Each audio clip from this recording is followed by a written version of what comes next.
Qəlbimdə bir məzar qazmışam sənə. Unutsam, yadıma salasan məni. Səni öz qəlbimdə dəfn elədim ki, qorxuram yadımdan çıxasan mənim. Qəlbim bir səhradır, uçsuz, bucaqsız. Qorxdum bu səhrada itirəm səni. Bir məzar qazmışam sənə əlacsız. İstərəm yenidən dirildəm səni. Beynimə qazıyıb yazdım hissimi. Beləcə yadımda qalasan mənim. Qəlbimdə hiss edib duysam bəsimdir. Qorxuram yadımdan çıxasan mənim.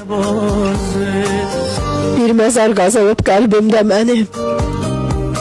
Uyuyur dərdimdə, sərimdə mənim.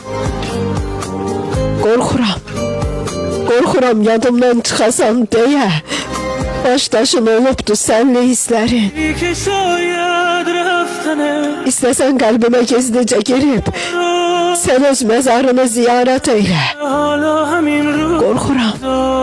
Qorxuram hisslərim ruhunu görüb, bu ölən hisslərim yenə dirilə. Nə olar yenədən uzat əlini, səslə ürəyimin dərinliyindən. Axı sən ölüsən, ölən birini necə eşidim ki məzar yerindən. Get, daha qorxmuram, unudam səni. Yanında bir məzar qazıram sənin. Sanma bir ölü tək ovudam səni. Qarşında bir canlı məzaram sənin. Qarşında bir canlı məzaram sənin.